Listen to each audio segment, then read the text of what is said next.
One. Hello, ladies and gentlemen, and welcome back to another exciting episode of Delusions of Grandeur. I am one of your hosts, but today we are going to go up on about a totally radical movie.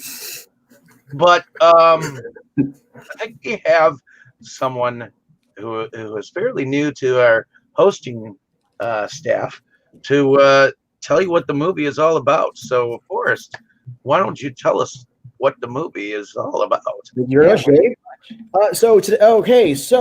On tonight's episode, we are discussing 1990's Teenage Mutant Ninja Turtles, directed by Steve Barron. We'll be discussing many aspects of this 30-year-old movie that could potentially spoil it for you, even though it's been out for 30 years. So this is your last. So this is your first and only warning. All right. So Teenage Mutant Ninja Turtles. The plot just goes like this. A crime wave has hit New York City. By an organization of ninja criminals known as the Foot Clan, who are recruiting teenage boys to do their bidding under the leadership of the evil Shredder, and the only ones who can stop them are a group of anthropomorphic of pizza munching anthropomorphic martial arts trained turtles and their rat father, with the aid of their two human friends, reporter April O'Neil and hockey mask vigilante Casey Jones. Mm-hmm. So now I'm going to go around and ask each of you what your first impressions, if this is your first time watching or if it's a rewatch, and your overall impressions. So I'm going to go clockwise from my bed from where I'm sitting. Dustin, is this your first time watching it? And what was your? Heck no. The first time I saw this when it was fairly new on VHS. And one of the things I remember the most about this movie is there was an ad for Pizza Hut that played right before the movie. And so when I think of this movie, I think of Pizza Hut. I was maybe 3 or 4 at the oldest when I first saw this. So it's been a part of my life for a pretty long time. And I love this movie. Like, even now, it's still very watchable. Like, everything holds up well. Like, it's hard for me to state just how much I enjoy this movie. So it's my birthday month here, and we'll be doing one of my official birthday picks. However, I almost picked this for my birthday until I found out we were doing it. So that's how much I like this movie. Great. And Brandon, is this your first watch? No, nowhere near. I watched this in theaters when it came out. I was a huge fan of the cartoon as a child, and it was just excellent getting out there. I went with a birthday party. I still remember it because one year we actually had a Showbiz Pizza knockoff. They didn't have the animatronics, but they had the pizza and they had the arcade. Mm-hmm. But then it closed within the first 3 months. But during that time, we had like a full-on movie watch and we had the party. So that was just awesome day. So I associate that. So we watched Teenage Mutant Ninja Turtles and ate as much pizza as we could eat and played video games until we were all silly. But I also associate it because we got that VHS tape. And I don't know if that's the same commercial that you were talking about, Dustin, but I'm thinking of the one where they're singing the Right Field song. And you've got the kid in the baseball baseball field. And Goldberg from the Mighty Ducks as the catcher. Exactly. To me, that will always be associated. I even had to go back, find it online, and watch it before I watched the film this time. Excellent film. Still holds up for me. Maybe it's the nostalgia, but it's probably the nostalgia. But it's still very entertaining. I thoroughly enjoyed this one the most out of all 4 of them. Very good, Dane. Is this your first watch? Dane? There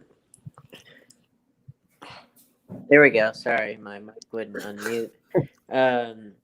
No, this is not a first time watch. Saw this film maybe a few years ago. I want to say maybe 2015, something like that. I will try to clarify a little bit with what Brandon said about the nostalgia factor and the movie holding up and all that stuff.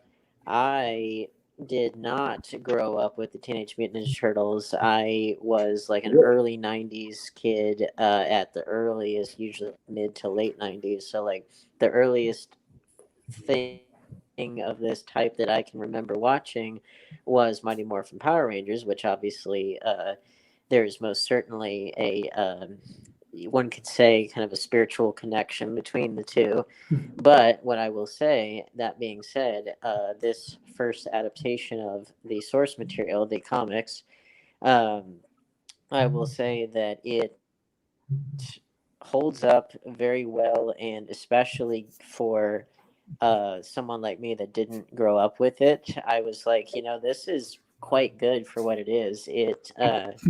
It does a good job of not just playing to the super fans, even though it does a very, very, very good job of that as well, but not just them. Like, it works as its own movie, and has a lot more dimension to it than one might expect, and certainly more dimension than one could necessarily want from anthropomorphic pizza eating ninjutsu turtles.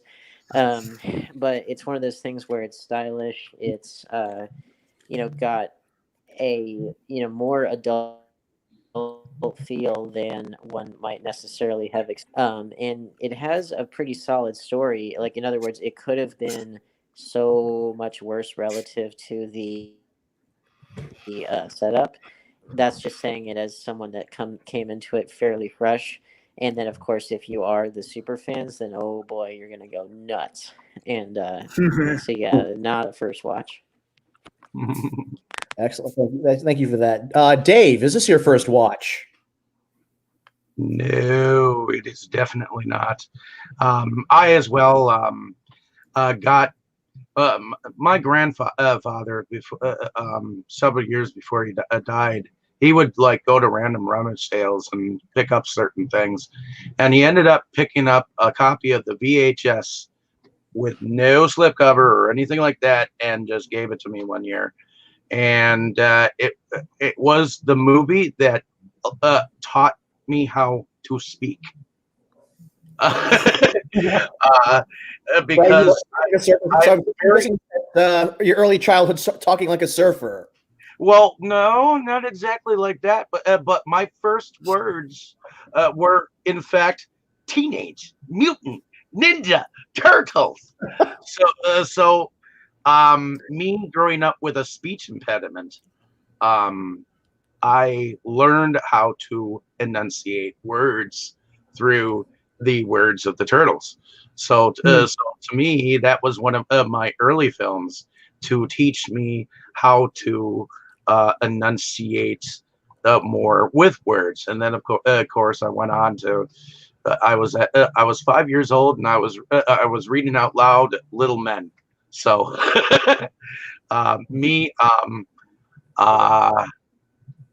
I really think that this film holds up. I like the fact that it has an origin story. I mean, those turtles are so adorable in the very beginning. When you got the little guys saying pizza, pizza, it's very cute, very adorable, and I get a kick out of them doing their little like so freaking very young. And you don't get that in like the new Turtles movies at all. So that's why I think that this movie outshines any other Turtle movie in the face of the universe. So going over to you, Jake, why don't you tell Jake. what's your first impression? Is this your first time watching it? Hell no. It is my first time watching it in a while, but definitely not my first time. I actually, as a child, was a very, very big fan of this show. And I only recently acquired it for the collection. I thought about cracking it open for tonight, but there was no way I was getting anywhere close. 193 episodes, there was no way. So I was like, nah. But I look forward to revisiting. What's that? I said, yeah, it ran for 10 seasons. It ran for a long time, and I don't think I probably ever saw the last half of the series. You know, I could be wrong, but I saw a lot of the early. I was really big into collecting the toys, and I really enjoyed the show. So when the movie came out, I was pretty stoked for it. Definitely. I cannot honestly remember if I saw it in theaters. I think I did. Same thing with the second one. It's weird. I have no memory of it. So maybe I didn't, which just seems weird as much as I would have wanted to go see them. But I do remember the Pizza Hut tie-in, which is really weird because they actually have a product placement in the movie for Domino's. I thought I was the only one who knows. I'm glad you noticed that. But I guess it's because for the whole series is such a product placement for pizza in general. But I do remember that they had like those promotional videos that came out. And I think I actually have the one that had some of the musical stuff on it. But that's long lost. Out of shelf tour. Yeah. We did have the soundtrack on cassette with like the character songs. I remember that. But again, that's long lost to history. I kind of miss it at times. Interesting fact about the soundtrack. Mm-hmm. The actual music didn't get an official release until a year or two ago through Waxwork Records. Actually, just came out just earlier this year. I downloaded the whole. I have to look for that. I actually downloaded the whole thing and I was listening to it like nonstop for the first 2 months of the pandemic.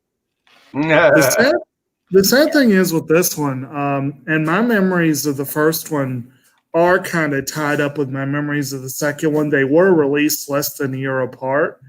And the second one supposedly was intended to be more like the cartoon because the first one was too dark. Completely. Yeah. So I remember lots. I remember the two movies almost as one. You know what I mean? So it's like I really couldn't tell you which one I saw more when I was younger. I do know it's been a while, and I do know this was my first watch of the third movie. But yeah. You went back and watched all three. Three live action. Yeah. All right. Dedication. Yeah, I guess for me, this is not my first. This was not my first time watching it. I didn't see it in theater. I actually didn't see the first one in theaters. I actually did see the second movie in theaters. I saw the second movie in theaters. It was actually the very first movie I ever saw in a theater. And I still remember spilling my popcorn while watching it.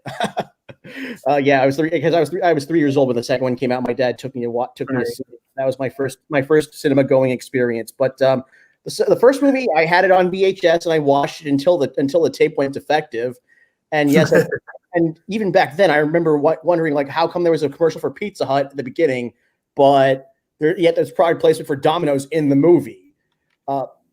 It's still one of my top. It's still one of my. But actually, after the tape went defective, about maybe several years after it went defective, when DVDs hit the market, I took some of the money I had gotten for Christmas and gone to Media Play and bought it on DVD. And about 9 years ago, I was at the Sundance Film Festival where I met Kevin Klatt, who voiced and puppeteered Splinter, and I got him to autograph it. And when he saw it, he was like, "Oh my God, I can't believe somebody knows I was in this movie." But I did eventually. Oh, Dave, you got some pizza. I should have thought of that. Yeah,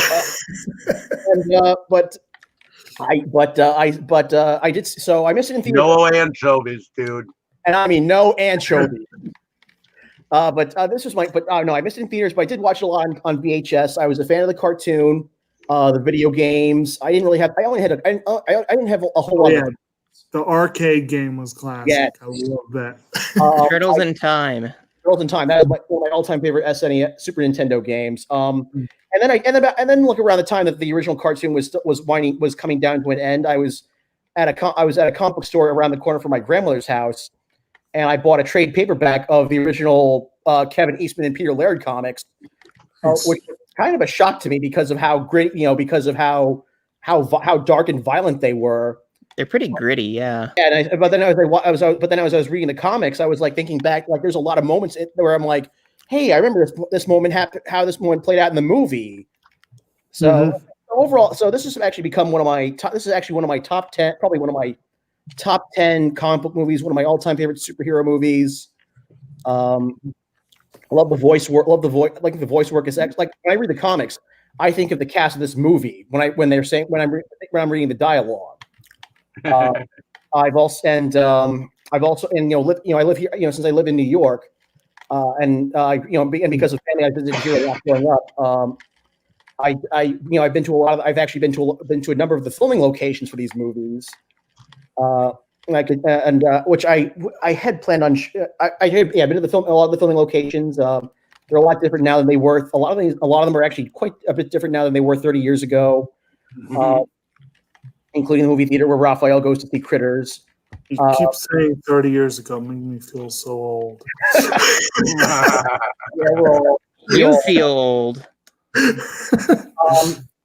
And also the puppet work by Jim. This is some of the best puppet work that Jim Henson ever did in his career. It just looks really. I mean, even though some people like to point out how much of it. There are people who do point out its age, but I still think it looks better than the CGI that was used in the last two. It looks also better than the CGI that was used in the last two movies. It's just, and much better than the puppeteering in the third movie. Well, the third movie they didn't even use Jim. They didn't even use they didn't. Shop. Yeah. Knockoff Henson. Yep. And okay, so I think we've all gone. First impressions. All right. Okay, and then next, I guess. Okay, so I guess we're going to go around and talk about the movie. Break down, do a play-by-play of the movie.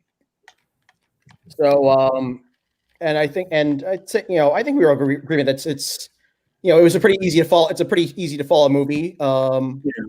Very economic. It's actually, compared to like later movies, has a very economical story. It has a very economical storytelling. Like they don't really it's 90 minutes, a very modest $13 million budget, and it all goes on. It all shows up on screen.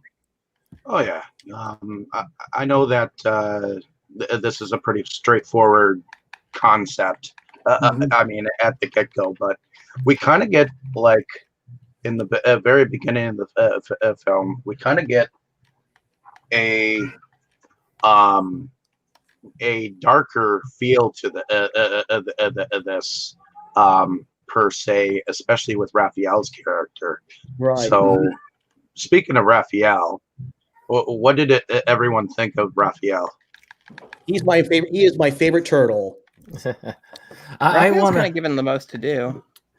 I wanted to say that as a child seeing this in theaters, it was, and I don't know who said this, it could have been one of many of the film people that I watch on YouTube that cover the Turtles movies.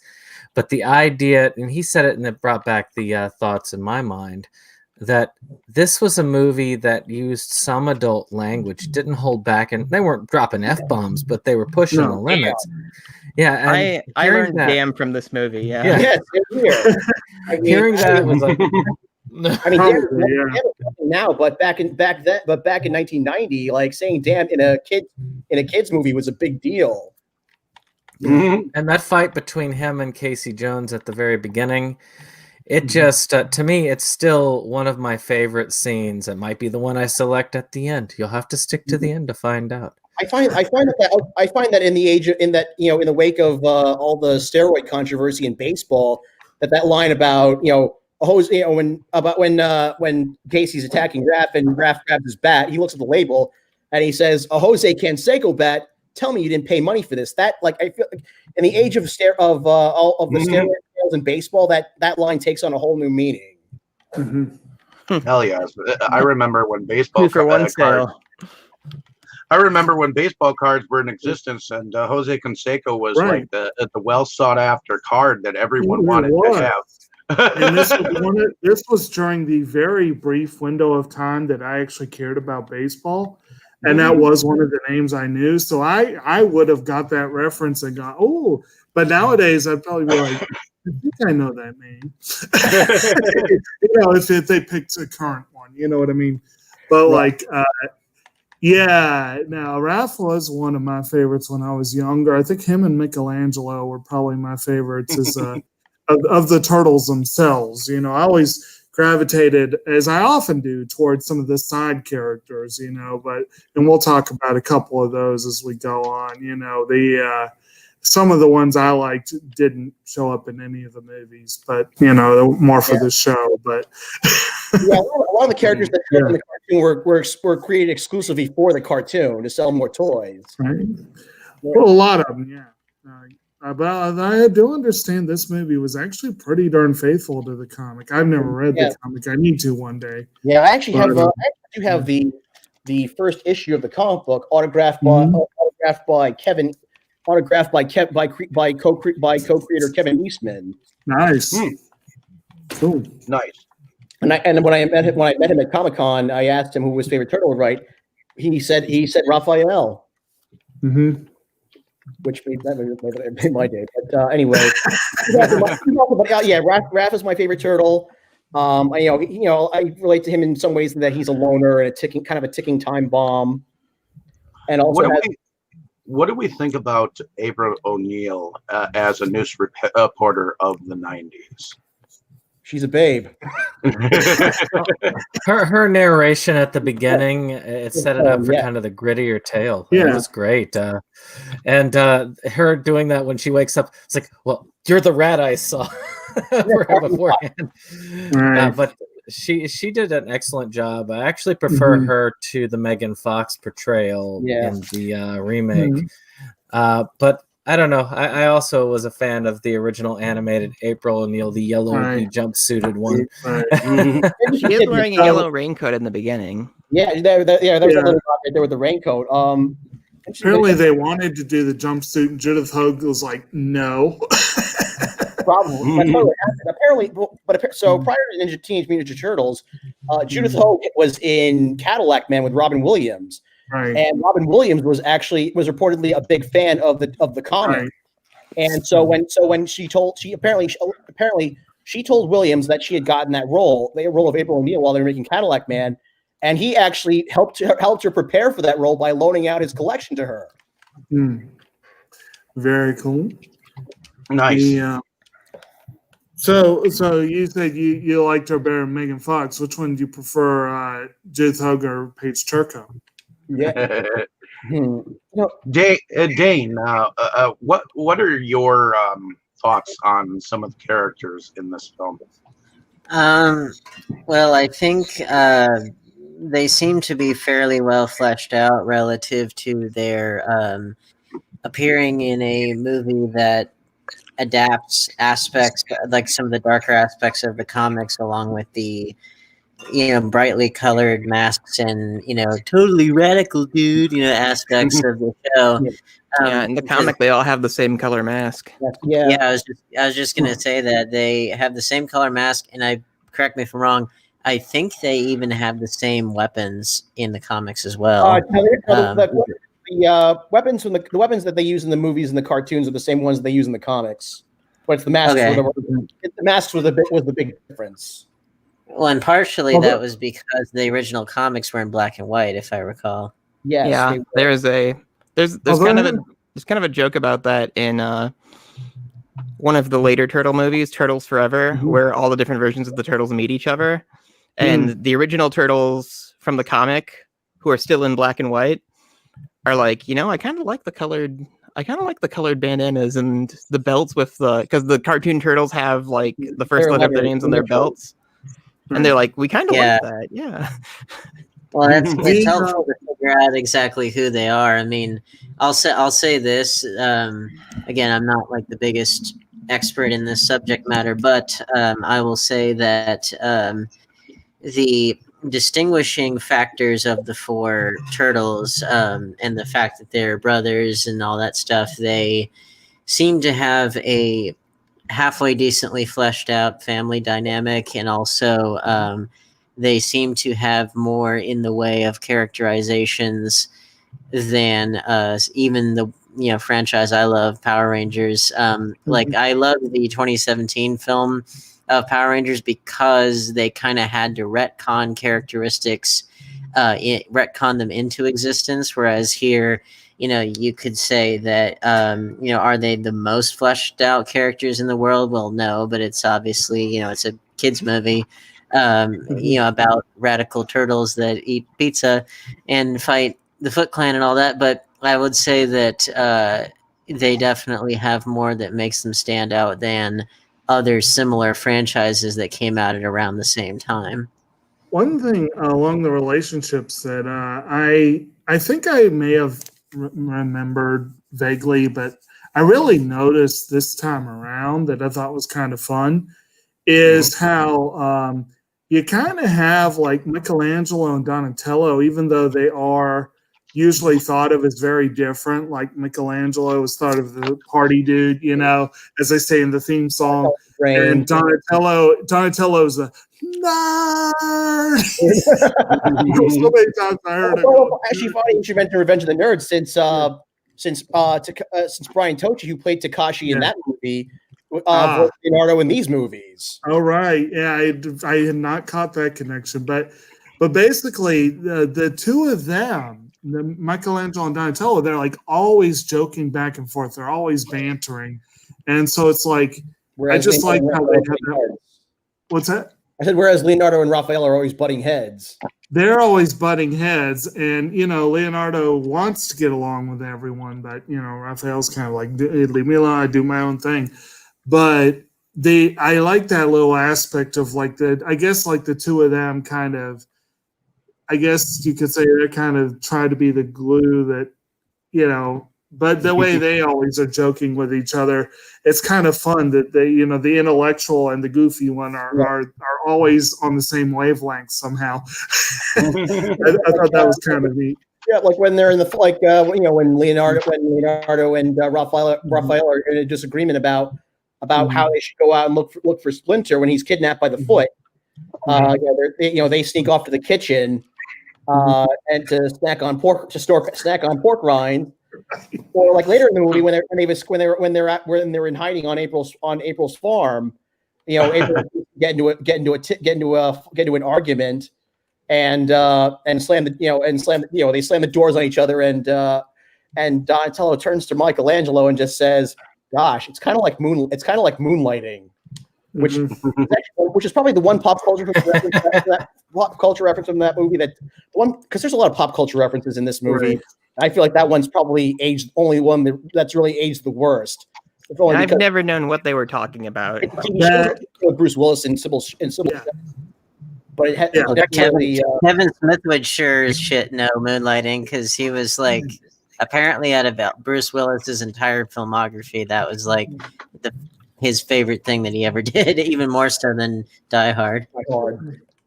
It was kind of the thing that had him on the map before Die Hard. I guess Die Hard kind of turned him into the action star, but yeah. Yes. I've actually never seen an episode of Moonlighting, but one day. Neither have I. I did want to make an observation real quick about the masks while still thinking about it. They may be different colors, and in the cartoon, it really helps keep them separate. But in the movies, I found that you cannot, half the time, I could not tell Leonardo from Donatello based on the masks. And it was often difficult because the lighting didn't really work well with, the daytime scenes, yes, but there were so many scenes where you really had to go by the weapons and by their behavior more than the mask. I never really thought, I never really had that. I don't know. I just never really had that issue watching it. Like this very day, I didn't. And of course, once I realized that Donatello was Corey Feldman, it made it much easier to recognize him. Yep. I was just like, I don't think I realized that until the third one, though. And Michelangelo is voiced by Robbie Wrist, a.k.a. Cousin Oliver from the Brady Bunch. Okay. And the alien from ABG in the movie. The alien from what? Which? The alien from the Angry Video Game Nerd movie. Oh, yes, yes. Oh, yes. Good I wouldn't be times. surprised if he was casted because of that, because of his role as Michelangelo. Probably. The nerd is such a Turtles fan. Yeah, he was actually explicitly. What's actually super fun fact about the not to get too far off topic, but super fun fact about the actual Turtles animatronics. Have you seen how badly they've deteriorated in the 30 plus years that they've been around? I've seen pictures. Yeah, well, that's not surprising because movie props are not really built to last. So Well, I read that one of the people that played Donatello in one of the movies, I can't remember which one, apparently became a comedian and uses the props as part of his. Oh, really? I know one of the actors who wore the Donatello suit was Ernie Reyes Jr., who went on to play Keno the Pizza Boy in the second movie. Right. Mm-hmm. And Corey Feldman was Donatello in the third movie. Right. Yeah. But except that he was in rehab the second time around. Right, right. Which there was a lot of change-ups behind the scene between that first and second movie, given how short the production window was. Right. Because you had Feldman went into rehab. Jim Henson unfortunately passed away right after the movie came out. And there's all the pressure to make it more family friendly. Right. But anyway, But yeah, if you were to recommend a movie, if you wanted to, I think if someone would ask me if to recommend a movie to make a list of movies like set in like the battle days of New York, like the grim, I would probably put you could probably put like almost any Martin Scorsese movie from that movie from that time, like almost any Abel Ferrara movie, and then Teenage Mutant Ninja Turtles. Funny you say that. I would have said Maniac. Well, funny you say that because actually, James Rolfe, in his review of the very first movie, he said that he kind of considered the first movie as chronicling the end of the 80s and the beginning of the 90s, which obviously it's 1990s, so it fits just right. It was in production during the fall of 1989. So well, but it definitely, in terms of the look of New York City as well as just the overall fashion sense, as heightened as it is, and not 100% realistic as it is, it still manages to capture a lot of like if you play any video game from like the early 90s, it's always the like skater punk with the mohawks and ripped jean vests, and it's always about mutants and ooze and all that stuff. This definitely captures that. Like for example, one of the video games that prominently appears in the Shredder's Lair, Narc. Anyone here play Narc growing up? Oh yeah, I mean, I go to arcades when I could. We had to go to the big city because the one we had closed real quickly. But still, it was cool seeing that. Plus, New York itself, I have only been there a few times in my life. We have one resident here, but New York is amazing how it's changed. It's a changing and evolving city. It's always been that way. Let's look at one of the backstories of this particular film with young Danny Pennington, who is evidently the son of one of April O'Neil's like friends at work or whatnot. Her boss's son. He's her boss's son. Yeah. So ultimately, we're kind of setting up the characters before we get into the plot. Yeah. Right. Yep. Well, we mentioned that initial intro from April, where it's basically a newscast where she's talking about gangs who are very much Stealthy. Stealthy. I was going to say invisible. I don't know why my brain froze on me. I mean, they say invisibility, so like but yeah, all these youthful gangs and whatever, and yeah, you come to find out that you've got all these kids that are kind of wayward, the wayward kids. Danny being one of them. It looks like they're runaways, they're orphans, and they all gather at this like arcade-looking like place. Right. This warehouse. It's underground, and we realize that evidently that they are all like trainees for the Foot Clan. Okay. Yeah. One of these wayward teens that hangs out at this. Okay, I'll say right now. First of all, the Foot Clan's the Shredder's Lair is probably one of the best villains' lairs I have ever seen in film or television. I mean, they got an arcade, a pool hall, skateboard park. Yeah. I mean, who wouldn't want to? I mean, well, again, as you said, the film really does a good job of capturing the time and place. Like to someone who is, I guess, between an older kid and a young adult in that time frame, yeah, they would have looked at that and gone, "Oh man, I'll join that group," you know. Yeah, and actually, but among those wayward teens is actually a young Sam Rockwell. That was one of his first roles. He was the guy who was showing the kids around, like showing prospective members around the lair. Regular or mental guy. Yeah, he's listed as head thug. Huh. You know what it reminds me? That place always reminded me of the Fantasy Island in Pinocchio. Pleasure Island, yes. I think that was the intention. That was supposedly intentional, yeah. And actually, when Crack Magazine did a parody of the movie, they when they showed the Shredder's Lair, Lampwick from Pinocchio was in the lair as an Easter egg. See, instead of turning them into donkeys, they were turning them into ninjas. And apparently, two of the other quote thugs that were not credited were Scott Wolf and Skeet Ulrich. So there were I didn't know that. People who kind of got there, yeah. So that's kind of cool. But yeah, I had seen that was an intentional homage to that scene in Pinocchio in a way. That's kind of interesting. Yeah. Wow. But anyway, so Danny is the son of April's boss.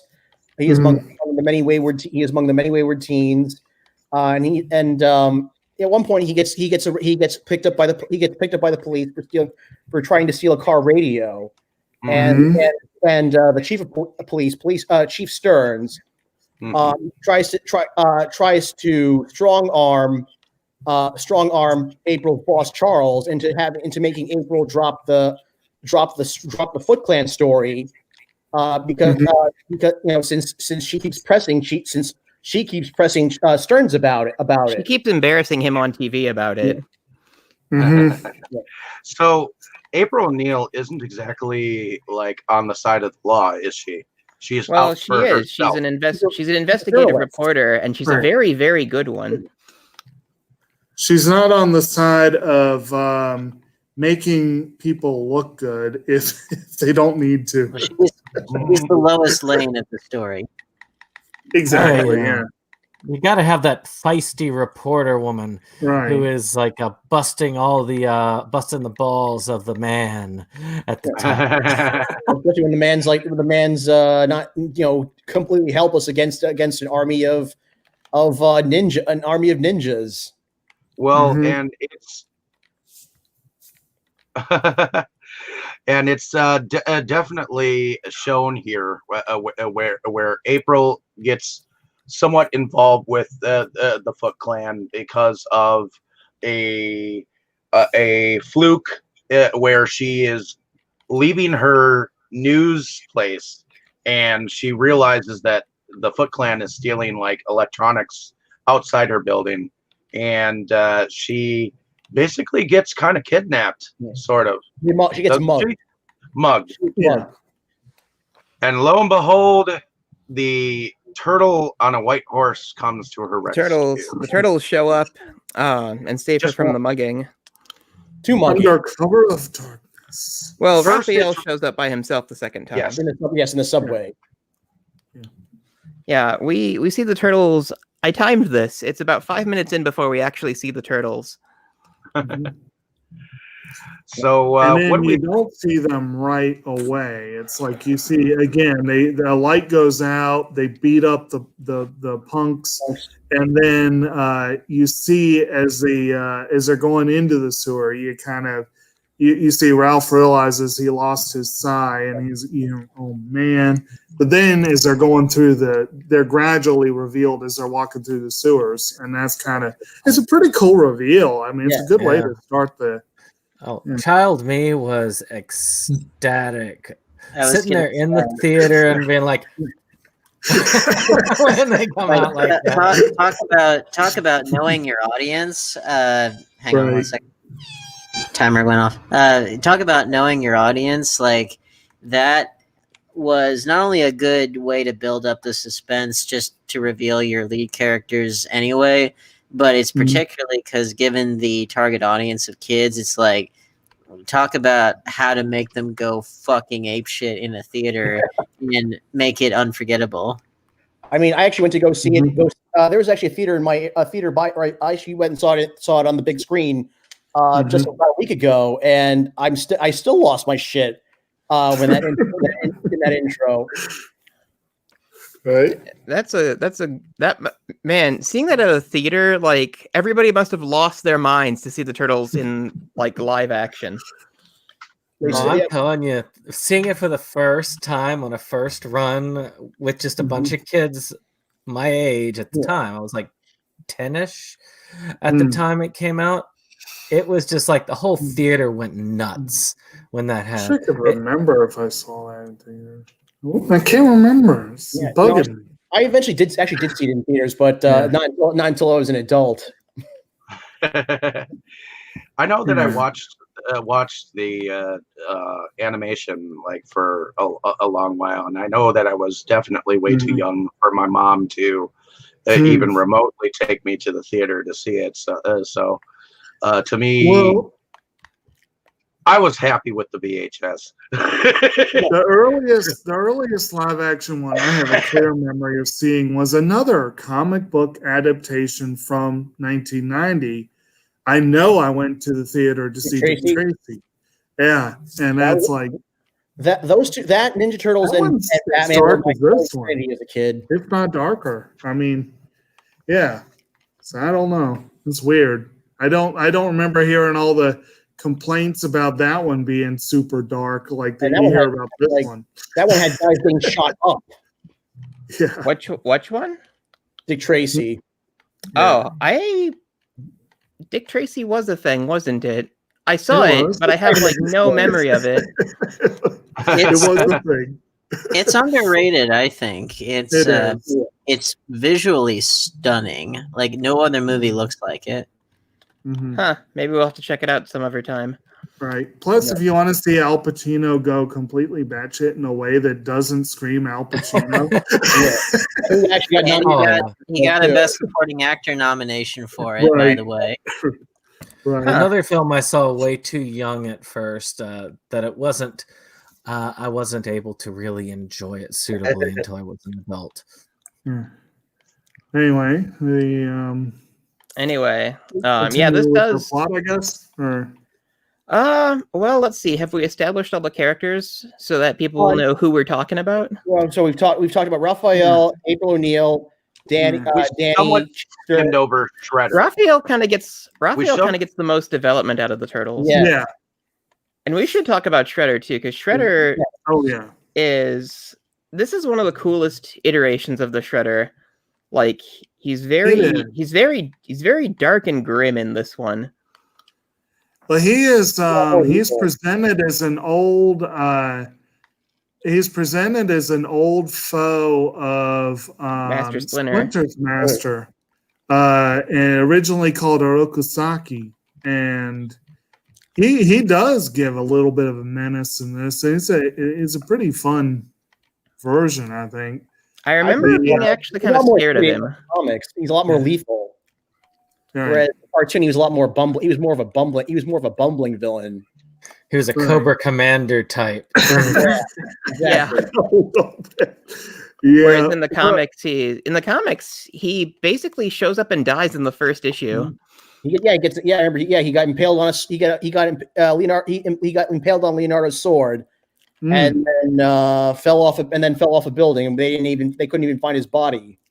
Well, he tried to kill the turtles with he tried to use a grenade on the turtles, and he blew himself up. Oh, well, that's silly. Yeah, it's kind of sad that it's kind of funny that a one-off joke kind of made it into like one of their major villains for ages, really. Right. Multiple iterations of the series. Right. And that fight with the 4 turtles at the end of the first movie that he had was just like, I'm going to show you how badass I really am. You can all come at me at once. Right. Well, it's like, and they're all kind of like joking and like, oh, you make a lot of coleslaw with that outfit or something like that. Maybe that outfit's for making cold cuts. This has so many good one-liners. Like I remember most of them too. So right. I'm gonna be saying a lot of quotes. Sorry, guys. All right, and so I guess as far as other characters, Leonardo. Yeah. He's kind of the Boy Scout of the group. I mean, he really is. He's Splinter's strongest disciple. Well, he's extremely competent. Very disciplined. Yeah. What were you saying, Dave? Dave is frozen. Oh, I was saying that I'm still here. Okay. We know. Can you hear me? Yeah. Okay. Weren't you making a point, Dave? Yeah, you're trying to make a point and then well, cut off. I think I'll just leave it up to you guys. You were just eating pizza, weren't you? You weren't trying to say anything. Well, that always makes a point. Hey, so long as they didn't put anchovies on that pizza. He's here in spirit. Just ghost peppers and blue cheese. There you go. All right. Good times. God. Flies, stink bugs. Yeah, that was fun. No, I'm just kidding. We do normal stuff. Well, in the cartoon, they have like marshmallow and chocolate pizzas and stuff. Jelly bean and mushroom. But okay. So Leonardo, so he's the Boy Scout of the group, and probably kind of the de facto leader of the turtles. Yeah. There's really not much. I feel like there's really not much to him compared to like Raphael. Raphael gets the most development in this. Okay, and I think Michelangelo, he's the party dude, gets a lot of the good one-liners. He clearly has the hots for April, and somehow she's not totally weirded by it. But she takes on kind of like a big sister role with them. Right, it's kind of interesting. They're all. Did we touch on Casey? No, we haven't. We're getting to Casey after the turtles. Oh yeah. Yeah, but maybe we should do Donatello first. We should get Donatello out of the way first. Mm-hmm. Oh, my favorite of the turtles as a child. I was always picked on for wearing glasses and reading a lot as a child because back in the days when I went to school, reading was considered stupid and people would pick on you for reading. They still do. Yeah. Although, even though I joke about him being the nerd, I related to him too a lot. So, I always liked because he made all the cool machines and the cool items. Yeah. And I also I played the NES game, and he was clearly the only one that had a lot of use to him in that game. He was very cute. Him and Leo, and just used Michelangelo and Raphael for the underwater stage. Which I'm sure was nightmares for those of us who played NES growing up. Oh man, that technically impossible to play game. We've lost Dave. I've noticed how this has kind of turned into a referendum on like the Ninja Turtles in general. Like, it has such a rich mythology. It's hard to stick on one piece of it, right? Which is the 1990 movie, because there was, at the time there was a lot going on for the Turtles. Mm-hmm. Which is kind of weird because, from what I understand, each one of the movies went into production with the people. The first one was like a Hail Mary pass to get it done. And then the second and third ones, they were kind of like, well, we got to get them done because this fad will be over soon. Mm-hmm. It's like. All right. And some of the best turtle stuff has come out in like the last 5 years. Like the new IDW Ninja Turtles series is maybe the best Ninja Turtles thing that's ever been created. Even better than the original comic. We're ignoring the magnum opus of all of Turtledom, which is the Coming Out of Their Shells tour. Well, I did allude to that. Or the next mutation. Yeah, it's kind of fascinating how the suits for the movie are so good, and the suits for that unspeakable musical experience were so. They didn't have Jim Henson to work with them. They didn't have that company working with them for that. Okay, see, I found a way to tie it in. Anyway, so as far wrapping up, Casey Jones. What do we think of Casey Jones? He's one of those side characters I was talking about. I've always liked Casey Jones. He made this movie. Him and Raphael, like they butt heads, but at the same time they love each other like brothers. They have kind of a mutual respect kind of after the first battle. Yeah. He reminds me of like Jack Burton with a hockey mask. He's a lot more competent than Jack Burton. Jack Burton was all talk. Yeah, this guy's competent. I like their initial meeting where they're having. We talked already about the Jose Canseco thing, but then I liked where he pulled out the cricket bag and I was like, "Really, cricket? No one knows. You got to know what a crumpet is to understand cricket." That was they're all from New York, but only Raphael has like the really thick New York accent. Did anybody notice that? Yeah. They've done that with almost every iteration of the franchise since then. Is that he's the only one who sounds like who actually talks like a New Yorker?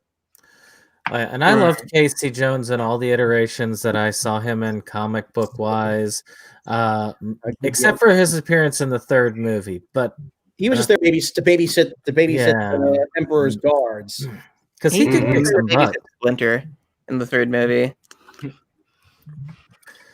Even in that fourth iteration, which I had some issues with, CGI work.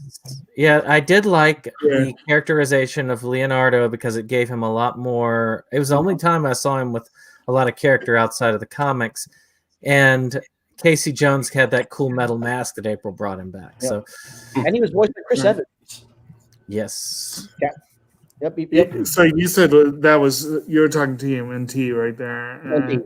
I still say I found that moderately interesting. I want to say, wasn't it Rinko Kikuchi that was actually in that? That's one reason I love that. But it felt like a video game cutscene to me. The whole movie just felt like it. It didn't feel like a real movie. That was here too. Oh, right, Patrick Stewart was in that. I forgot about that. Yep. Yeah. No, Dijon. And Pat Morita was. I mean, it had a heck of a cast. Chris Evans, Sarah Michelle Gellar, Mako, Kevin Smith, Patrick Stewart, Ziyi Zhang, Lawrence Fishburne, John DiMaggio, Kevin Michael Richardson, Fred Tatasciore. That's an all-star cast there. Sorry for taking us down that road. Let's go back. Yes. That's the most impressive thing about that movie. Well, now that we've established who's who, so getting back to the plot, I don't think we need to talk about every scene, like just the major scenes. No. Which this movie is 90 minutes and it moves lightning fast. Like there is, you can kind of tell it's sort of made for kids in how there's never anything dull. There's never a dull moment. No, it's all something. It's all engaging. When April ends up showing up at their lair and Splinter begins to tell the story of the turtles, that is one of my favorite moments in the film, where you get this, somewhat of an origin story of his growing up, learning how to do his own ninjutsu with this master of his, which ends up being his ultimate enemy in the end, and then you get the Eternals that kind of ended up in this ooze and mutating, and it's the classic backstory. Yep. How Splinter got turtles in the ooze. Revenge for his master's killing. Yep. Yeah, but I really, really like the way that they show the mutations of the turtles. So to me, it's not just a classic backstory; it is the backstory. Exactly. I love the portrayal of Splinter as a young rat. Radical. Now that is somebody who grew up with the cartoon. I didn't discover the comic until I was in my teens, but the thought that it was because the cartoon, it was actually the guy who was transformed into the rat, and in this it was a rat owned by the guy. Yes, by Hamato Yoshi. Which I think was more the comic book route, wasn't it? Right. In the comic book, Splinter and Hamato Yoshi are separate characters. Yeah. I think another unique scene in this film is when the turtles are trying to hide from the boss of April O'Neil, and they're hiding underneath the table in the room, and the only one who sees them possibly is Danny. Yeah, this is after the Foot Clan finds their hideout and Splinter is kidnapped while the turtles are away. Right, and then Danny goes, and then Danny, like while waiting in traffic with his dad, Danny gets out of the car and runs to the subway to the Shredder's lair, and rats them out. No pun intended. Rats them out. Their location to the Shredder, who sends the Foot Clan to April's apartment, and attack Raph. That was the movie. Yeah, that's a great scene where the rooftop fight with Raph fighting off like 40 foot soldiers. Yes, like it's got one of the best lines in the movie too. Like I have a friend who I think that's his favorite quote. It's like, "Come on, how do you guys expect to beat me?" And he's just dozens and dozens of ninjas show up, and he's like, "Good answer, good answer." Right, I remember that. And ultimately, after that's when they end up we have our first having their first defeat. Yes. And we get a big battle scene, and the turtles are doing pretty well until the building collapses and lights on fire. It's an epic battle there. You had them doing that thing with the axes to the floor, and Donatello's like, "Hey guys, I don't think structurally speaking." I don't know. That's one thing. Watching that again, I'm like, would they really? Would that many guy? I mean, would that many like that many people on that floor? Even though, they were hacking up the floor with the axes, and there was a bunch of them there, but would they really fall through the floor? Like, would it really, like, be able to fall one floor through? Well, they jumped in through the sky. They jumped in through the skylight. Yeah. So, and we get that classic. We get that classic scene where Michelangelo begins to shine with his nunchucks, and they have a nunchuck battle. and that was kind of funny. Yeah, fellow chucker, eh? Yeah. Practicing. Oh, quick question. Talking about like they're fighting the Foot Clan. Did we mention Tatsu? No, we didn't talk about Tatsu. Oh. We don't get to Tatsu. Tatsu is Shredder's second in command, and he's in charge of training the foot soldiers. Right. And we get a couple scenes early on, like just establishing his character, how he's this very stern, serious, scary guy. Yeah. Portrayed by Toshihiro very Japanese. He even attacks like after the turtles get away from after the fire. The Shredder takes his anger out on Tatsu, who then takes his anger out on the foot soldiers, nearly beating one to death. Which again, that was another dark moment for a kids movie, but it's also one of those moments where Danny realizes, he starts to question what he's getting involved with. One thing that if you notice, and this will be something out of it's kind of a perversion of one of the movie scenes that we're going to be watching next week, which Enter the Dragon. Well, technically, Bruce Lee brought without him, I'm sure that there would not be a nunchaku wielding turtle. But also that scene at the beginning of Enter the Dragon where they bow to each other and he hits him upside the head. Of course, our villain does more than that. He gives him a good beating for it, but that same concept. Lower your eyes to the enemy. Yeah. And the other one's and of course, Bruce Lee says it's nicer there, of course, because he's not a bad guy. He's like, never lower your eyes to your opponent, even when you bow. And that's, I think that they carried that over as kind of a tribute to that. I figured, we're talking about that next week, so it's not too bad. That's kind of meant to establish. I took that to be from what I understand, that's like a really shocking, very dirty thing to do. Like it is in the tradition, and so that kind of establishes these as like awful, ruthless people who have no moral code. Well, as Splinter said, no honor. Exactly. I like Splinter's voice in here, especially when he is communicating to the turtles on April's farm, and they're meditating very well done in this spirit. That is a very very. I'm sorry, I think you cut out.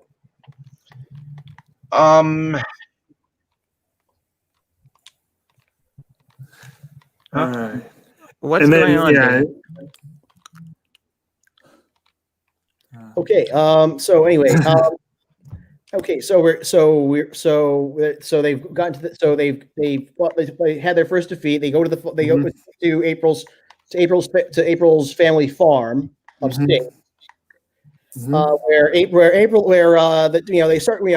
start training again. They communicate with Splinter. April and Casey at first they hate each other, but then they start getting closer to each other. They get they're kind of attracted to each other, which sort of intensifies how they're butting heads. He is. You can kind of tell it's going to happen. Right. But he is definitely not an intellectual character, and so she dismisses him at first. But she's still kind of attracted. And he definitely got that for her. It'd be almost cute if he wasn't so pig-headed. Right. And then it immediately cuts to them having a fight over something ridiculous. I don't know if we mentioned, but we definitely ought to mention that Casey is played by Elias Koteas, who is a phenomenal actor. Yes. And he does a really good job in this one, even though it seems like a simple character that, I think in the hands of the wrong actor, it would have been a simple character. Oh, absolutely. If that makes sense. Yeah. But instead, he came off really good. And it was bugging me. I was like, what was the movie? Because for some reason, I always envisioned Casey Jones in a wheelchair. And I'm like, that's not right. And then I saw these movies. I'm like, that's not right. And what it was he was in a movie that came out that same year called Almost an Angel that I had totally forgotten about. And I finally looked it up as I was doing my homework here. That was a good Paul Hogan movie that has pretty much been forgotten. Now that I remember it, I'll have to find it. He played a paraplegic in that movie. And so I remember seeing that and going, that's Casey Jones. The sports industry caught up with him. Before Exactly. before this, he played in Tucker, the Man in His Dream, which wasn't too bad of a movie based on a man who sold faulty cars. But anyway, on the farm, we get to spend a little bit more time with each of the turtles. Yep. And we see a little bit more of their characters shine through. April's better, good drawing skills there. Yeah, that's a pleasant sequence. I enjoy that sequence a lot. Absolutely. And then after they have that, they have a spirit vision of Master Splinter in the woods. Right.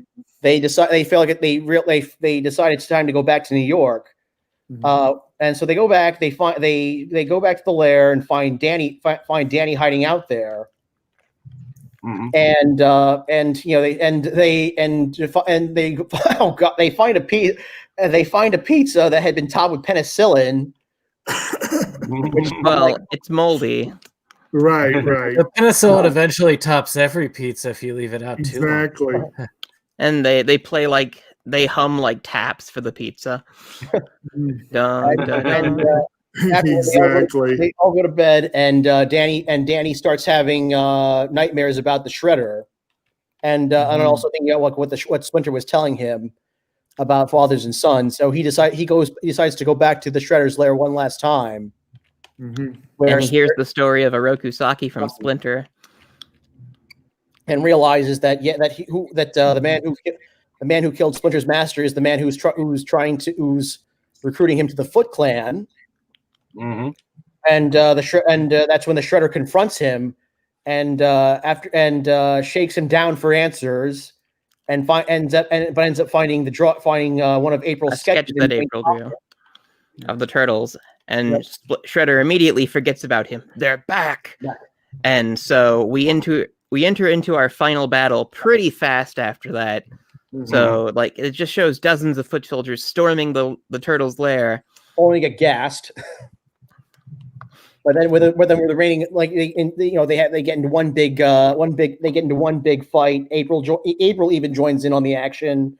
Donatello takes a skateboard and knocks a few of them down. Like even in the battle sequences, like each turtle has a personality that comes through in like their fighting techniques.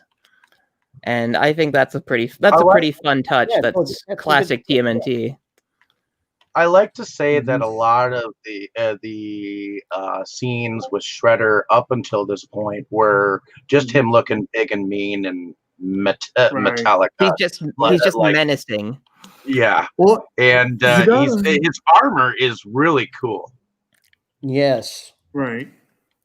Now, speaking of his prior scenes, one that I did want to mention that I'm going through the quotes here and it reminded me of it. There was that little part where I can't remember if it was his actual intro or kind of one of his more notable early moments. But like there's the part where in the Foot hangout, their lair, where he gives that little inspirational speech, if you will, inspirational speech. Yeah, there's an initiation ceremony for a new Foot Clan member. You are here because the outside world rejects you. This is your family. I am your father. Now, did anyone else, when he said that, think, is this a Star Wars reference? Probably. He's like one part. It's like one part Darth Vader, one part exactly. Darth Vader, one part the coachman from Pleasure on Pleasure Island. Right. Yeah, from Pinocchio. Which James Rolfe made the comparison between Darth Vader and Obi-Wan Kenobi in the final fight between him and Splinter. Yep. Right. And then there's another theoretically Star Wars-ish reference where where again when April meets the rat and she's like, or meets Splinter, it's like, I it's like, oh, and I know you too. But like, she's Anyway, we she's get talking about being a dream, and she's like, why don't I ever dream of Harrison Ford. Anyway, so the turtles chase the foot all the way up from sewers to the streets.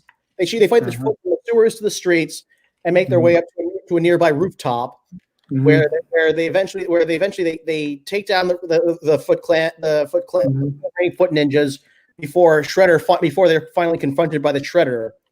And meanwhile, while all this is happening, Casey Jones has tailed Danny back to the hideout and rescued Splinter. And taking down Tatsu. Yeah, we get to see Casey Jones fight Tatsu, and Tatsu is clearly a much better fighter than Casey Jones, but Tatsu doesn't see. He loses by a backswing. Yeah, Tatsu doesn't account for sports weaponry. Right. Well, Casey is primarily a weapons fighter anyway, so that makes sense. Whereas the other guy is more of a hand-to-hand. So he was clearly at the disadvantage in hand-to-hand. But yeah. Plus he had surprise, so 4. Never called golf game again. I like that his assortment of weapons are all a different array of sports equipment. It's like he must have been a janitor for a gym. It was April that he had played hockey professionally before he got injured. Right. Which would make sense. Yep. And so the turtles fight. Each take turns trying to take on the Shredder, but he overpowers each of them. But eventually he overpowers each of them. Yeah, the way it's always worked is the turtles fighting together can beat Shredder, but they can't take him one-on-one. And you really see that bear out in this. Oh yeah, right. Dane, what was your take on this final battle of Shreddership?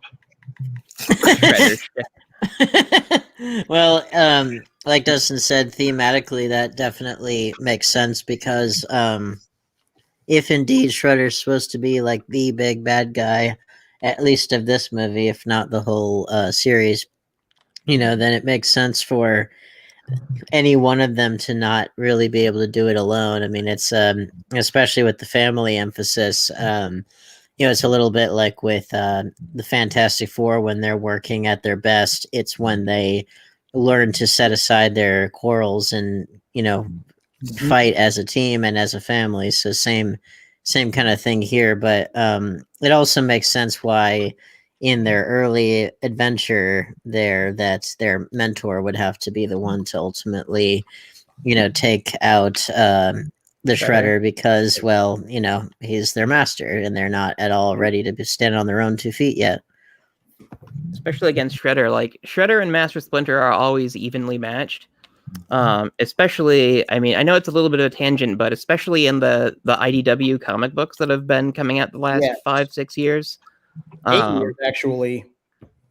It's okay. I got the date a little bit wrong, but I collect them. So, it's such a good series. Like I'm going to recommend everybody read it. Which one? Well, the IDW Teenage Mutant Ninja Turtles. Yeah, they even get to team up with Batman, the Ghostbusters, the Power Rangers, and the Transformers. I remember the Batman team up. I remember seeing that, and I think they made a Batman team up cartoon. They made a movie, yeah. Yeah, well, that came out quite recently. Just last year. I still need to say that. Yeah, it's not as good as the actual crossover comic, but it's still fine. It's one of those It's one of those crossovers that I've been wanting to see since the '90s. I wish they had done it with Michael. It's got to be better than the. It's got to be better than the cartoon All Stars: The Rescue, right?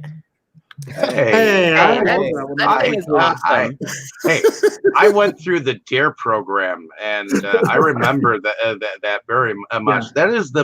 That is probably the best thing that George and Barbara Bush actually did. For the country. Yeah. I don't know. That whole war on drugs thing was BS. That was actually I take a very different stance on that, but I did enjoy that cartoon when I was a kid, and I recently tried to relocate it. It's hard to find. I think it's only on VHS. Did it think ever it get a might be. DVD release? Somewhere. It's I just would be very curious to see what a VHS copy of that goes for on eday.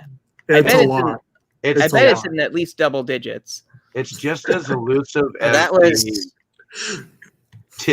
as the Tim Vinton Dinosaurs: A Fun-Filled Adventure. well,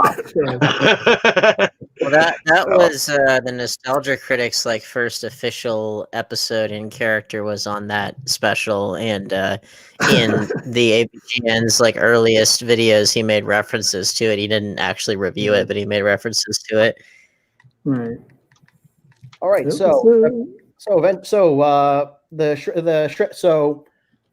anyway, We have our climactic finish when Yes. Splinter shows up and calls out, "I know who you are, Oroku Saki," and suddenly Shredder realizes, "You're the rat that mauled me when I killed Yoshi." And now I will finish what I did with your ear. And he charges at Splinter with his staff, but Splinter fakes out, and causes the Shredder to go flying over the building, but catches him with Michelangelo's nunchaku. And so Shredder's dangling off the edge of dangling off this building with Splinter holding him. And Splinter gives like a great speech. Yes, Like, death comes for us all, Saki. But for you, something much worse. For you, when you die, it will be without honor. Well, before that, while that's happening, the Shredder pulls out a knife and tries to kill him, but he Splinter dodges. catches the knife, but he has to take his hands off the nunchucks, and Shredder falls into a garbage truck. One of my favorite lines. Oops. Casey Jones just turns on the Shredder. That's actually one of the darkest moments in this whole movie. It's like the guy. they actually showed him getting crushed by a garbage truck, and somehow the cops don't even question Casey about it. Well, obviously it wasn't fatal, so it was okay. He got better. Kind of a funny story. I showed this movie to somebody who'd never seen it as a kid, and they actually gasped at that moment. Yeah, I always like that part, and yes, I like oops. And so the cops show up and ask Sam Rockwell and company what happened, and Sam Rockwell tells Stearns, go check out the warehouse at the warehouse on something island. At Lairdman Island. Yeah. Oh, Lairdman, nice. Kevin Eastman and Peter Laird. Yeah. It was a reference to them. Yeah. Creators. And so April and Casey kiss. The turtles cheer, and they're trying to figure out a catchphrase. They're trying to figure out a catchphrase to celebrate. And it says, "I have always liked Cowabunga." So they say Cowabunga in unison, high five, and the credits roll. And we get a rap song. You got to have the Turtle Power rap song. Yes, Turtle Power. Well, and you also had what was always my favorite line as a kid. I made a funny. Yeah, they do that all three movies. That gets worse progressively. Oh yeah, he did make it funny in the third one. I forgot. He does that stupid thing with the lamp shade on his head. Yeah. All right, that covers the whole. So I think that covers just about the whole movie. I guess this is the part where we talk about favorite scenes, characters. Let's touch on special effects really quick because this movie has excellent special effects. Like the turtles are completely convincing. Like there are a couple moments when you can see the seams, like you can see the actor's mouth inside the turtle's mouth. But I was watching for it this time, and unless you pause, you don't see it. Yeah, I never. Yeah, never picked up on that unless someone points it out on like a YouTube video or something. Exactly. And again, this was one of the last, just about the last product of the Henson Creature Shop before he passed away, or one of the last. And so it's notable for that. But it was also apparently one of the most, from what I read, the costumes were some of the most complex costumes that they'd ever created up to that point. Even after his death, the Henson Studio has always been kind of associated with that quality innovation, because Jim Henson hired some of the best of the best. Well, and also, Brian took over and did a good job. At points. And there were one thing I keep pointing out is Defunct Land's documentary on Henson, because it shows a lot of cool stuff. Cool. But yeah, only Henson's lab could come up with that level of effects, practical effects. Especially I will tell you all right now. I will tell you all right now. Unfortunately, none of his turtle. I mean, there is like there are some photographs around, but actually, I'll say right now. If any of you guys are ever in New York, go to the Museum of the Movie. Go to the Museum of the Moving Image. There's a whole exhibit to Jim Henson and his work. Unfortunately, there's no turtle suits there. There's just photographs of the turtles, but you can see over decades worth of Jim Henson creations and learn about what went into making them, including those coffee puppets. Let's not forget that the Jim Henson Creature Shop, that whole group of artists in New York and in London, that they were really honing their craft with some of his TV series, and then it hit a lot of new heights with this film, and then actually they won an Oscar for their effects on Babe in 1995, which is pretty interesting because that was up against Apollo 13, and I was like, man, you'd have thought that'd have been a shoe-in. But no. So that their work on this film really gave them a serious leg up for what would eventually get them the Oscar. I'm going to go out on a limb and just mention something that I remember that Mo had actually told me, and I had to look back at the Turtles and wonder when I saw the film, and he mentioned that there were no nostrils on the Turtles. Well, to be fair, in the comics they weren't even like the comics didn't even, and the cartoon didn't even draw them with nostrils. Right. They had and then people freaked the fuck out when they put nostrils on them in the 2014 one. Correct. They look more, but those turtles look more like the Goombas from the Super Mario Brothers movies than turtles. The Michael Bay ones are okay if you just view them as a live action cartoon. Yeah. Right. If you don't take them seriously, you'll have an okay time. I don't think I saw the second one, but the first one wasn't bad. I mean, the second one is much better than the first one. I agree with you. And I love that they're called. The second one leans into what it is, and you have like Krang, and you have Krang in that one, and it's just wild. It's like, we're not going to try to be realistic or edgy. We're just going to go nuts. Right. Well, I love that. Krang, Bebop, and Rocksteady. It's so good. I love that those movies. I love that the movies get called the Michael Bay ones, even though he just produced them and didn't direct them, but it's just because of the connection to Transformers, because of 80s cartoon franchise. That's really all it is. It definitely is. I mean, the two are linked in my mind. I mean, I grew up on the Ninja Turtles, but even before that was the Transformers. Like the Ninja Turtles, I think were 87? 87. And 87. And the Transformers movie, I think, was the first thing I saw in theaters. That came out 86. So but yeah, they're always linked in my mind too, and that's one of the reasons I'm harsh on Michael Bay, because he tried to kill my childhood with the Transformers. There's definitely a difference. People who did the Turtles movies cared a little bit more for the past reference. Yeah, exactly. The first one is passable. Yeah, They get If you they want get to, very But it bad is- very quickly, though. it is very, And very, very different. It's very different. yeah. If you want to see a really, really damn good Michael Bay film, see Pain and Gain. I would actually recommend we watch that sometime. I would say the Rock. I would say the Rock. I would rather. Oh, The I would Rock. still. I would say The We Rock. do need to hit the Rock one of these days. I would Pain still and rather. Gain. I would still rather Yeah. watch the second Michael Bay Ninja Turtles again.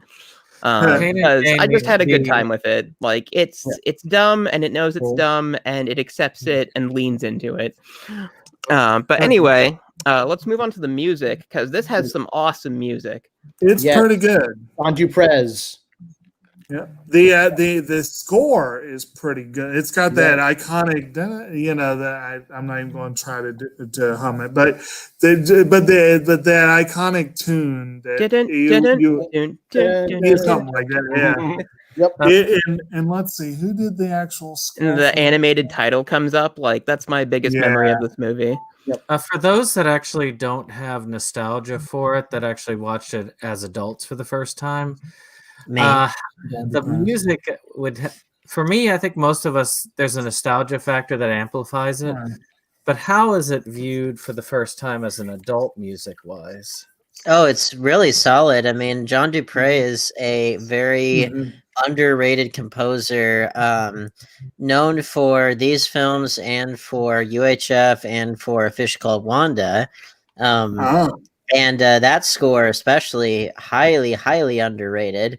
Obviously, all of those are to some extent comedic scores, but they're very, very effective. And for this sort of thing, like not really a comedy in the truest sense, although it's probably one of the genres that it crosses into. But he seemed like he was a good choice. For comedy / gritty martial arts fantasy movie.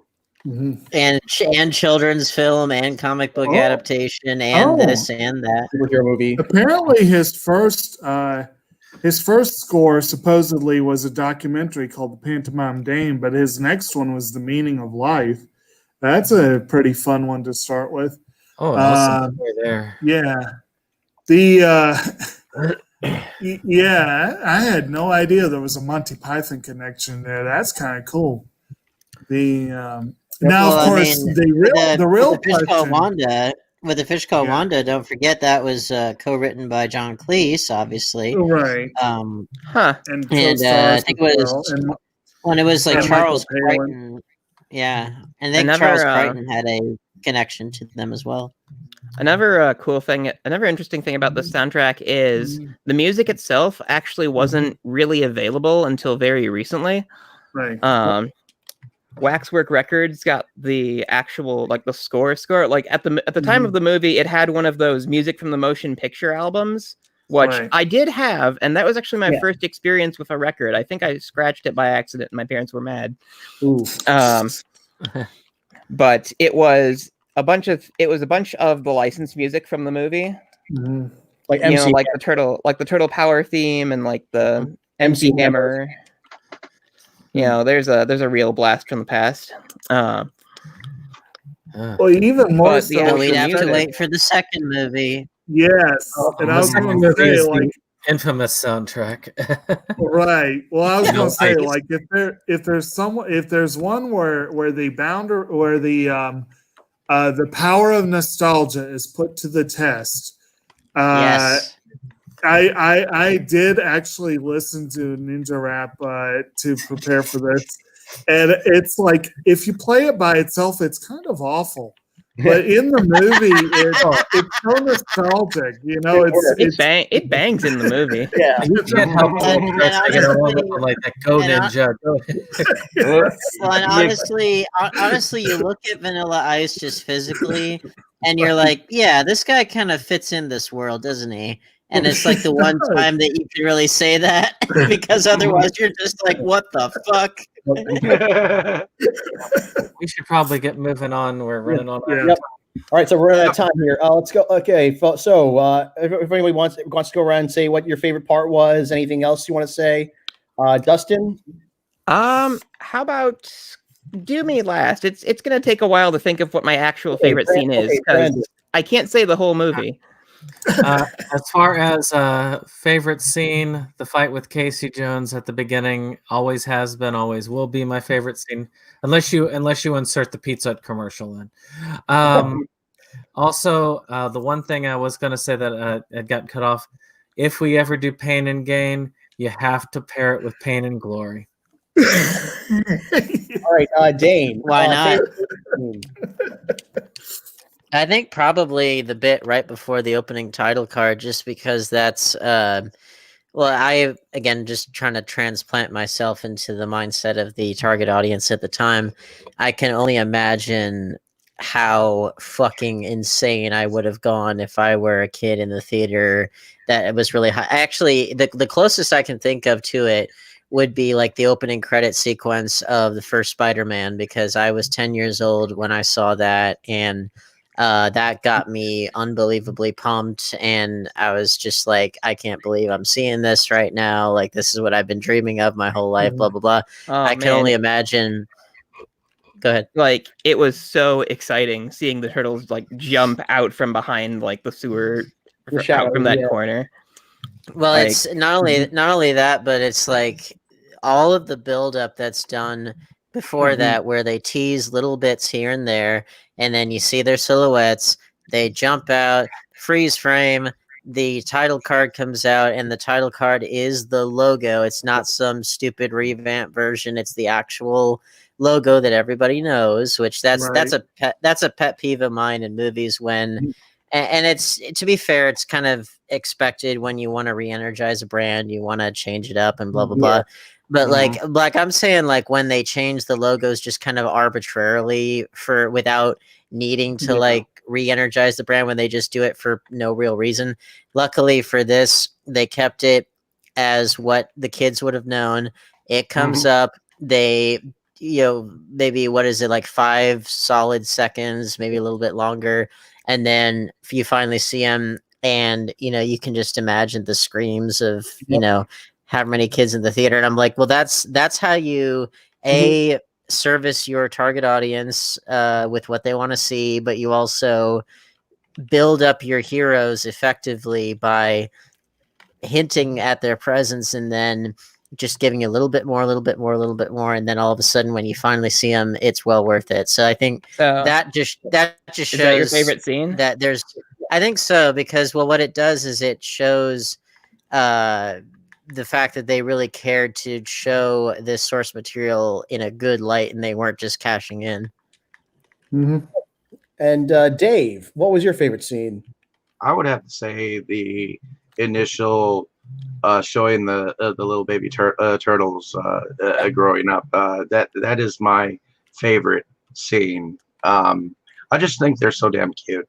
NECA makes a box set of those figures, and I know where you can get one. Nice. Actually, I might go pick it up tomorrow. What about you, Jake? What was your favorite scene? I'm with Dustin. It's hard to pick one for this, but I will say the little Mikey's little nunchuck competition was pretty fun. Yes. And I agree with Dan that the opener was good. But probably my favorite 2 bits were bits involving Casey Jones. I agree with Brandon. That first encounter with, I don't know if you're talking the encounter with Raphael. That's the one I'm thinking of. But that one was great. Their dialogue, the way that they were doing all his sports themed commentary that fit the scene. I love that part. And the whole oops. I just love that. And I will have to agree with you guys. Raphael and Casey Jones' first encounter with each other. Raphael's my favorite turtle, and I also love Casey, and I just love the exchange, the dynamic between those two, and the exchanges between the two of them. I just think that whole that whole part is executed very well. Showing, really bringing out who they are as characters, as well as just like the fight, the overall fighting for it. I think, and also, but also even the final battle with the Shredder, with the Foot Clan and the Shredder. Oh yeah. Yeah, I think that actually is my favorite scene. The more I kind of mull it over, because it doesn't have. I feel like every character gets to shine in that part. Every character gets a moment, yeah, and like Splinter's like final speech to Shredder before he goes into the trash compactor.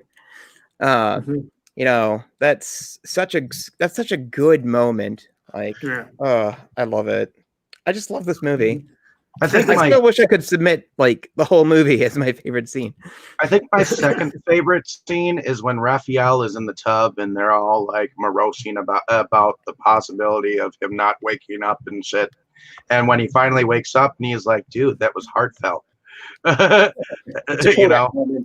Like Leonardo feels so guilty about the fight they had before Raph got beaten unconscious. Right. And it's just like an all is forgiven moment. Actually Michelangelo makes that joke. It's a real Kodak moment, huh? There's the movie, because who buys Kodak film anymore? Yeah. Does Kodak even make film anymore? They still do, I think. But I don't know who's really fun. I mean, that's part for maybe photography students. Yeah, Kodak does make film. It's for people that actually want to shoot on film, whether it's for still photography or whether it's for film. Like, they still are one of the few people that is actually making film stock. I mean, it's one of those things where it's an organic analog format, and it's gonna have all the benefits thereof, but digital technology is just getting more and more even beyond what film can do. Okay. Well, at least some people will get the joke. Right.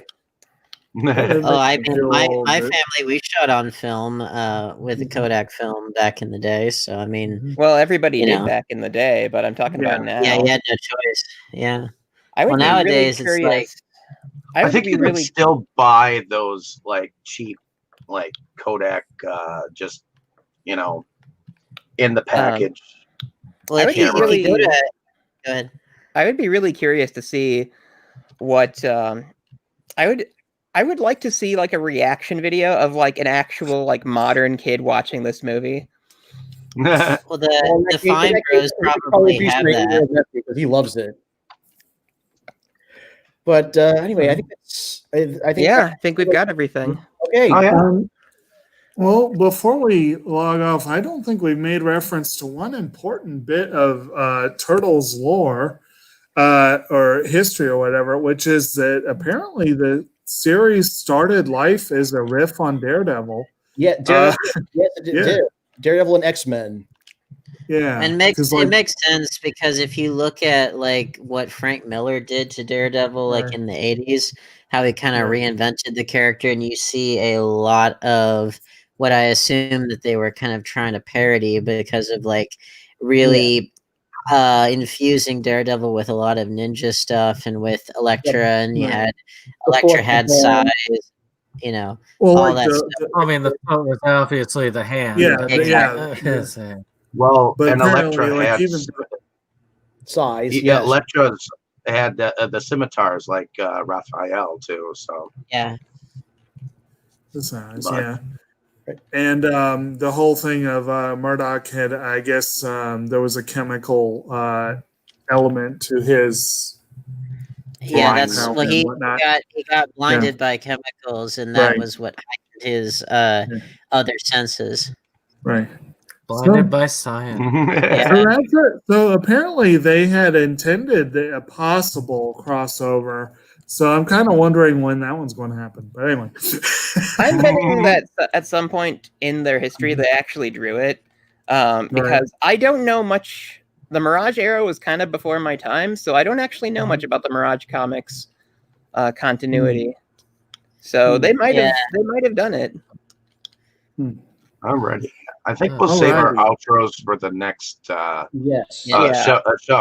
So, our next show is going to be on the Inside Movies Galore channel, so stay tuned for that.